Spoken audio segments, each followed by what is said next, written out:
Hello friends, एक बार फिर से आप सभी का बहुत बहुत स्वागत है आपके अपने इस यूट्यूब चैनल रोजगार सपोर्ट में।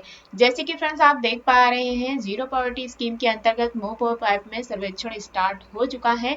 अब आप किसी भी परिवार का फीडिंग कर सकेंगे। किस प्रकार से फीडिंग करना है, लाइव प्रोसेस के साथ आप सभी को बताएंगे। आपका ज्यादा समय न लेते हुए हम आप सभी को सीधे बताते हैं कि कैसे सर्वे करना है आप सभी को मोपॉप ऐप में। तो जैसे कि फ्रेंड्स आप देखिए, हम आ चुके हैं अपने मोबाइल फोन में और यहाँ पे हमने मोपॉप ऐप जहाँ पे भी इंस्टॉल करके रखा हुआ है उसको ओपन करेंगे। ओपन होने के बाद आप सभी को कुछ इस तरीके का पेज दिखेगा।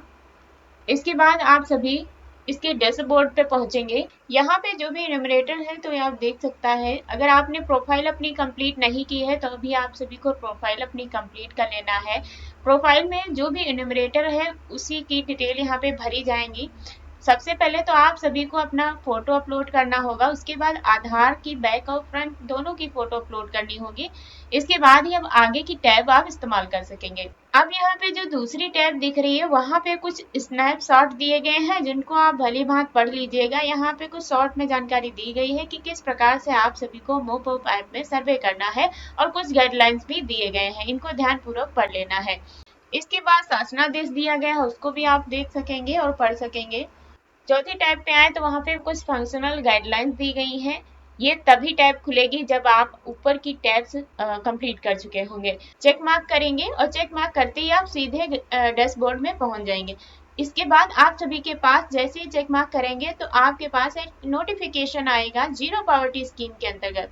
इस पे जब आप क्लिक करते हैं तो आपको यहाँ पे बताया जा रहा है कि अब आप मोपॉप ऐप में अपना सर्वे स्टार्ट कर सकते हैं। अगर कोई असुविधा है तो आप सभी 1076 पे कॉल करके भी मालूम कर सकते हैं। इसको ओके कर देना है, को बैक जाना है और पांचवी टैब जो है जीरो पॉवर्टी सर्वेक्षण की, उस पे आप सभी को क्लिक कर लेना है। क्लिक करते ही आप पहुंचे हैं जीरो पॉवर्टी सर्वेक्षण पर। यहाँ से ही आप सभी का सर्वे स्टार्ट हो चुका है। अब आप सभी को क्या करना है, जो प्लस की टैब दिख रही है जीरो पॉवर्टी सर्वेक्षण जोड़े, उस पर क्लिक करेंगे तो आप देखिएगा कि यहाँ पे अपलोड एन्यूमरेटर सेल्फी आ रहा है। यानी कि आप सभी जिस भी परिवार को लाभ दे रहे हैं उसके परिवार के घर के सामने ही फोटो एक आप सभी की सेल्फी लेनी है और उसको यहाँ पे अपलोड करना है। सेव पे क्लिक करेंगे। सेव पे क्लिक करते ही न्यूमरेटर सेल्फी जो है अपलोड हो जाएगी। सेव पे क्लिक करते ही अब आप देखेगा यहाँ पे जीरो पॉवर्टी सर्वेक्षण जो है आप सभी का स्टार्ट हो चुका है। सबसे पहले तो मुखिया का नाम आप सभी को भरना है, उसके बाद मोबाइल नंबर भरना है। अब यहाँ पे आप सभी को अपडेट फॉर्म 1 की टैब दिख रही है, उस पर प्रेस करना है और जैसे ही आप प्रेस करेंगे तो आप सेक्शन 1 पे पहुंच जाएंगे। यहाँ पे आप सभी का फॉर्म फिलअप होना स्टार्ट होता है। यहाँ पे सबसे पहले बुनियादी सूचना भरी जाएंगी। बुनियादी सूचना यानी कि उस परिवार की कुछ महत्वपूर्ण जो पर्सनल जानकारी है वो यहाँ पे आप सभी को भरना है। यहाँ पे जैसे कि उत्तरदाता का उम्र पूछा जा रहा है तो आप सभी जो भी परिवार का मुखिया है उसकी उम्र डालेंगे, परिवार के मुखिया का नाम डालेंगे और परिवार के मुखिया का मोबाइल नंबर डालेंगे। साथ ही जो अदर जानकारी है, क्या वह गृह स्थल पर निवास करते हैं या फिर प्रवासी हैं, यानी कि वह अपने मकान में रह रहे हैं या फिर किसी अन्य जगह पे रहने के लिए गए हैं, तो ये भी आप सभी को उसमें टिक करना होगा। ज्यादातर आप सभी को ऑप्शनल ही प्रश्न मिलेंगे तो कोई दिक्कत आप सभी को नहीं आएगी। अब नीचे आप सभी को सेव पे यह जानकारी क्लिक कर लेना है। इतनी जानकारी सेव करते ही आपके सामने आ जाएगा अपलोड उत्तरदाता के साथ सेल्फी। जो भी आप सभी को जानकारी दे रहा है उसके साथ आप सभी को सेल्फी लेकर के यहाँ पे अपलोड कर देना है। जैसे आप सेल्फी अपलोड करेंगे सेक्शन 2 में पहुंच जाएंगे। यहाँ पे गरीब के मानक व निर्धनतम परिवार का मापन करना है। क्या उसके पास ग्राहहीन है या फिर कच्चा मकान है या फिर किसी किराए के मकान में रहता है या फिर भूमिहीन है, आजीविका की कोई दिक्कत है या फिर अनिश्चित रोजगार है। इस प्रकार से आप सभी को प्रश्न मिलते जाएंगे, उनको टिक करते रहना है।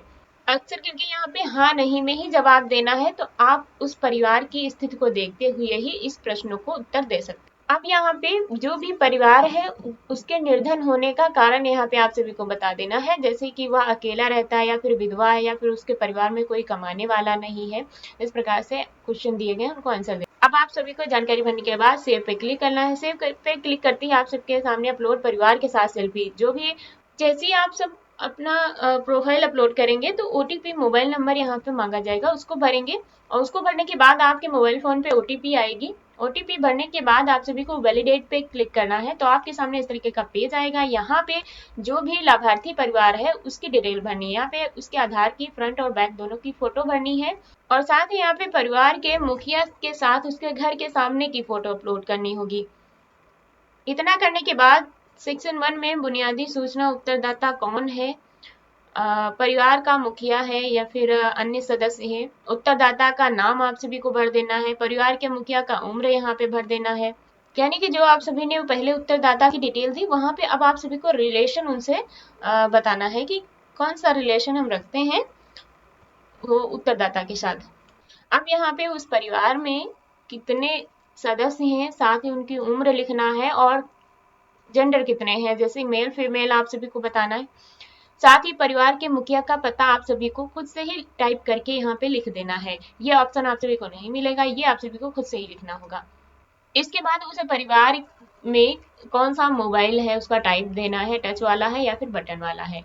अब यहाँ पे आप सभी को कुछ प्रश्न के आंसर देना है, जैसे कि जो गवर्नमेंट की आने वाली सेवाएं हैं उनके पास कौन कौन सी हैं, ई श्रम कार्ड है, जॉब कार्ड है या फिर राशन कार्ड है या आयुष्मान कार्ड है। उनमें से अगर है तो आप सभी को हाँ करना है, अगर नहीं है तो ना कर देना है। अब यहाँ पे मुखिया के बैंक की डिटेल भरनी है, जो भी लाभार्थी है, जैसे कि बैंक का नाम, बैंक खाता संख्या, बैंक का खाता संख्या दोबारा से वही फिल करेंगे, बैंक का आईएफएससी कोड डालेंगे और बैंक की शाखा डालेंगे। ये तो आपकी हो गई बैंक डिटेल। अब आप सभी को सेव पे क्लिक कर लेना है। यहाँ पे बैंक खाते की फ्रंट और बैक दोनों की फोटो अपलोड करनी है। अपलोड करने के बाद आप सभी इस डेमोग्राफिक विवरण में आ जाएंगे। यहाँ पे परिवार का सदस्य का नाम डालना है, उनकी उम्र डालनी है, अर्थात यहाँ पे परिवार का जो फर्स्ट सदस्य है उसकी डिटेल यहाँ पे भरेंगी। साथ ही यहाँ पे उसकी उम्र, लिंग और आधार कार्ड का नंबर डालना है और उसकी वैवाहिक स्थिति को भी यहाँ पे सेलेक्ट कर लेना है। इसके बाद इसकी शिक्षा के अकॉर्डिंग यहाँ पे कुछ प्रश्न दिएगा उसको भरेंगे और सेव पे क्लिक कर लेंगे। जैसे आज सेव पे हम क्लिक करते हैं तो आप देखिएगा कि हम सेक्शन 3 में आ चुके हैं। यहाँ पे आय के साधन और मैपिंग दी गई है, यानी कि आपके पास कमाऊ साधन कितने हैं वो आप सभी को यहाँ पे भरना है। इन प्रश्नों के आंसर आप सभी को खुद ही से ही कर लेना है क्योंकि वीडियो काफी लंबा हो रहा है। साथ ही इन आंसर्स देने के बाद परिवार के सगे संबंधी पड़ोसियों की मदद आप सभी को मिलती है कि नहीं उसके विषय में भी हाँ नहीं में जवाब देना होगा। जानकारी सेव करने के बाद अब आप सभी सेक्शन 4 में आ चुके हैं। यहाँ पे सामाजिक सुरक्षा, पेंशन व अन्य जरूरी लाभों के बारे में यहाँ पे पूछा जा रहा है, तो आप सभी को उसका भी आंसर देते हुए चलना है। जैसे कि यहाँ पे सुरक्षित रोजगार के उपाय, यानी कि आप मनरेगा में काम करते हैं या फिर कभी मांग कर खाते हैं, ऐसी स्थिति है अगर उस परिवार की तो आप सभी को करना है, वैसे नहीं कर देना है। स्वास्थ्य के विषय में यह जानकारी ली गई है, अगर आपके परिवार में कोई बीमारी से पीड़ित है तो उसके विषय में भी जानकारी आप सभी को देना है। साथ ही यहाँ पे आप सभी को सेक्शन 5 में परासंपत्ति व ऋण देयता की जानकारी देनी है। अब कितनी संपत्ति है उस परिवार के पास और कितना ऋण है, ये इसकी प्रश्न दिए गए हैं, उनको आप सभी को आंसर देना है। साथ ही उस परिवार के पास घरेलू संपत्ति कितनी है, जैसे कि रसोई का सामान भी है, कूलर, पंखा, फर्नीचर है या नहीं है, और तरल संपत्ति कितनी है, खाने पीने की खाद्य चीजें, और ऋण देयता की स्थिति आप सभी को यहाँ पे देना है ऑप्शन। घरेलू व्यवसाय की पृष्ठभूमि। सेव पे क्लिक करते ही सेक्शन 7 में पहुंच जाएंगे। यहाँ पे कौशल क्षमता और प्रवास की तैयारी को यहाँ पे बताना है, यानी कि उस परिवार में कितने ऐसे लोग हैं जिनको कौशल आता है, यानी कि उनको रोजगार करना है पर उनके पास आर्थिक स्थिति नहीं अच्छी है इसीलिए नहीं कर पा रहे हैं, फिर कौशल प्रशिक्षण उनको मिला हुआ है, कितना पढ़े लिखे हैं, आपकी रुचि किस काम में है, उसकी स्किल का नाम बताना है, प्रवास के लिए इच्छुक कितना सक्षम है, यानी कि एक जगह से दूसरी जगह पे वह क्या रह सकेगा। इसके बाद बेहतर आय के लिए अगर आपको प्रवास के लिए जाना पड़े तो शासन की कैसी मदद की अपेक्षा आप कर सकते हैं, जैसे कि पीछे पूरे परिवार के सदस्यों के लिए आप पेंशन, वित्तीय सहायता। अब यहाँ पे जानकारी को सेव करेंगे। सेक्शन 8 में पहुंच चुके हैं। रोजगार, स्वरोजगार का यहाँ पे आप सभी को प्रश्न मिल रहा है। जीविका के लिए कितना जोखिम आप उठा सकते हैं, यानी कि आप सभी को अगर रोजगार का अवसर मिलता है, जोखिम लेने की क्षमता, इसमें आप सभी को विकल्प दिए गए, इसको चयन करना है। साथ ही आप द्वारा सोचा गया आजीविका रोजगार, उसके आपके क्षेत्र में कितनी आमदनी हो सकेगी, ये आप सभी को बताना है।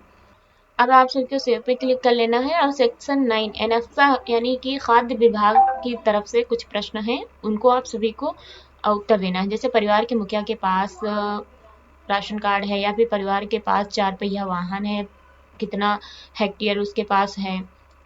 इतना सब सेव करने के बाद सेक्शन 10 में पहुंचेंगे। यहाँ पे एनेक्सा की इंक्लूजन क्राइटेरिया यानी कि आपके घर पर स्थित आप सभी के पास दुकान है या फिर जो भी व्यक्ति हैं वो कौन कौन सा काम करते हैं, भिक्षा मांगते हैं, घरेलू काम करते हैं, जूते चप्पल की मरम्मत करते हैं, फेरी लगाते हैं, और कितने लोग रोग से ग्रसित हैं, कौन से रोग से ग्रसित हैं, यह जानकारी सेव पे क्लिक करेंगे। सेक्शन 11 में पहुंचेंगे। यहाँ पे नीति आयोग के विषय में पूछा जा रहा है। नीति आयोग के अंतर्गत स्वास्थ्य, शिशु किशोरावस्था, बच्चे के जन्म से जुड़ी तमाम सारी योजनाएं आ जाती हैं। इसमें आप सभी को बच्चे की किशोरावस्था के विषय में बताना है, वह कितने वर्ष का है, वह स्कूल जाता है नहीं जाता है, और जाता है तो किस क्लास में है, और बच्चों की संख्या, और उसमें से मेल फीमेल कितने हैं, और 10 वर्ष से ज़्यादा अधिक उम्र के सदस्य कितने हैं।